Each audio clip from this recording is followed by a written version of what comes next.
5 years to the day from the signing of the Indus Water Treaty, the course of the Jhelum River was turned through the tunnels and the riverbed ran dry. Now work crews could move into the riverbed gap at the main dam site and begin to excavate to foundation. Diversion had been one of the key dates on the job. Everything to this point had focused on that one event. Now there was a shift of emphasis. The entire purpose of all work from now on was to get each part of the job finished as quickly as possible. Maximum efficiency was the keynote of the entire Mangla operation. And to keep things running at that rate meant thousands of spare parts carefully stored, their location and quantity filed and cross-indexed to assure ready availability. Because of the remoteness of the job, it was necessary to stockpile everything from carburetor jets to automatic transmissions to complete engines. 1,200 mechanics, most of them trained on the job, kept everything running. But you can only repair and replace for so long. Eventually, a complete overhaul is required. Crankshafts had to be reground. Diesel engines had to be stripped apart and reconditioned. The hard surface metal was replaced on tractor rollers.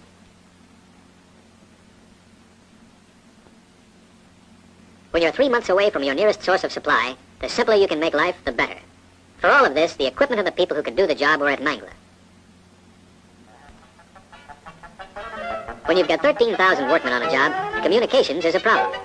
When they speak different languages, it can be even more of a problem. As the job at Mangla became more complex, so did the lives of the people. Basic safety practices had been emphasized from the beginning. A fully equipped fire department was on duty continuously. It served both the job site and the community. Emergency ambulances were stationed at key points, ready to aid injured personnel or speed them to the hospital for medical attention. The modern 80-bed hospital was fully equipped and staffed. Here, all medical problems could be handled, from the routine matters of minor home and job accidents to major surgery.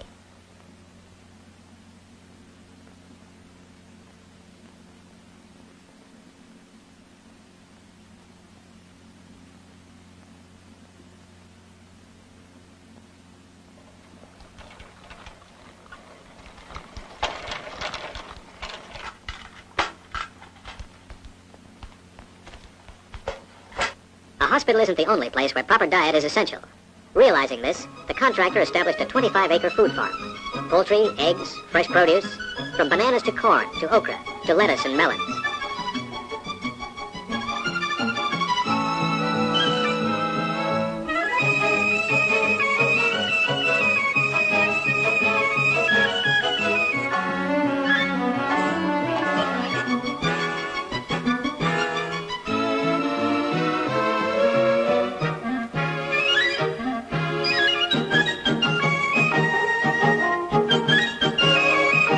Practically everything was grown at the farm, which supplied fresh produce to the labor camps and to the Baral Colony supermarket.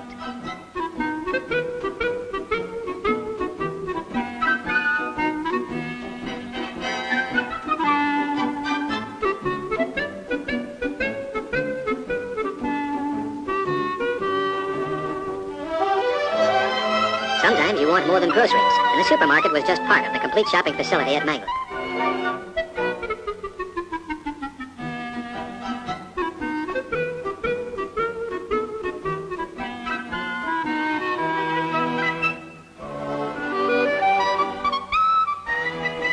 The colony was by now a thriving town with 500 homes and bachelor quarters for 110. The key personnel the contractor had brought here were a long way from the States. But in this case, they were about as close to home as they could be and still be 9,000 miles away. Because of the duration of the project, families would spend at least 30 months at the job site. Some of them would remain throughout the entire job. The town resembled a modern American community, complete with all the activities of suburbia. It may seem an extravagance to create a small-town USA in the desert of Pakistan, but the colony proved to be a most economical expenditure. The International Elementary School was complete from playground to PTA.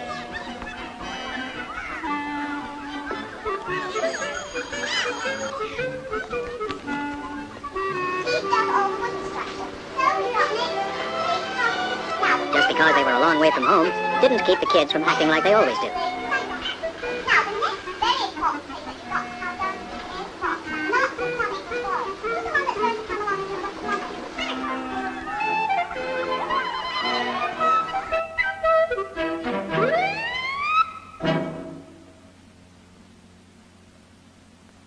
Students in the high school had a full and complete curriculum. With a diploma from the high school, a graduating senior was prepared to qualify for admission to any American university or college.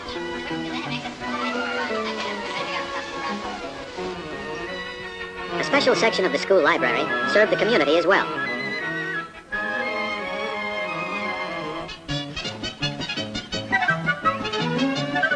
But it wasn't all work. Recreation facilities were abundant, including 2 swimming pools, one of Olympic size.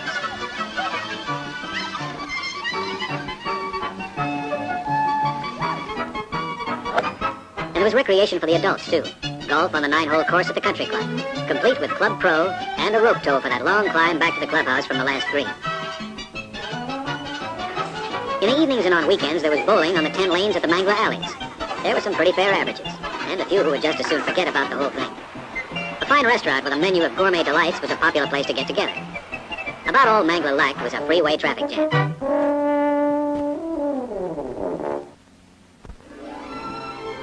By now, excavation was complete, and the concrete crews were at work covering the 55-acre area of the main spillway.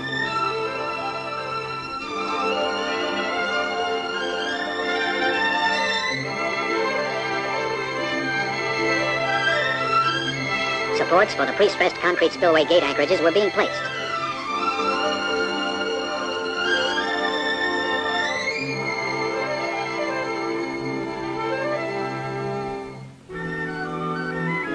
The spillway design is a submerged intake type with 9 radial gates, each 36 feet wide and 40 feet high. The pressure was still on, and work went ahead at full speed. Sometimes other things went ahead at full speed, too.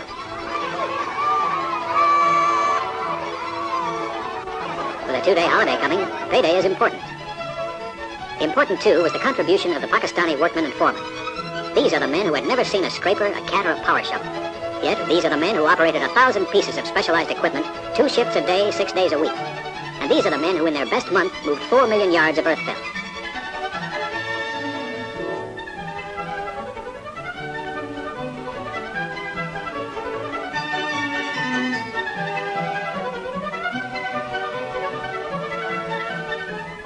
To meet the next important deadline, impounding of the river's waters behind the dam, work was going ahead at an equally rapid pace on both Jari Dam and the Sukian Dike.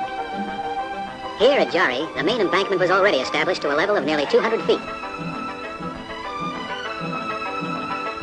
The irrigation intake tunnel was nearly completed, as was the outlet and the tail race. As soon as the levels of all embankments were of sufficient height, impounding could begin.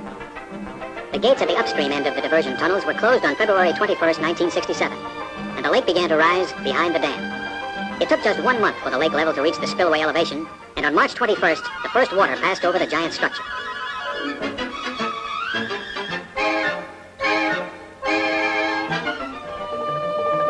But the big job at Mangla was fill. All told, the contractor would eventually place 145 million cubic yards of fill on the 3 dams. 2 ships were now utilizing a fleet of 75 wagons of 100-ton capacity and 80 scrapers, each with a capacity of 40 cubic yards.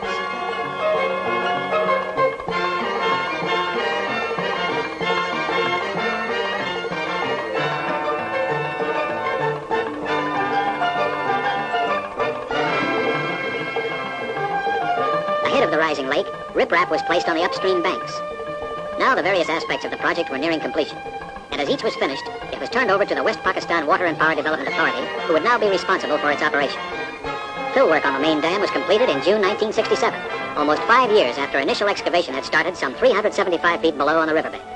A month later, Jari Dam received a certificate of completion, and at the same time, a special ceremony was held and the main spillway was placed under WAPDA's control. Now, work at the powerhouse became critical. Pakistan wanted electricity. The sooner the better. Engineering crews rushed to finish final tests on the generator.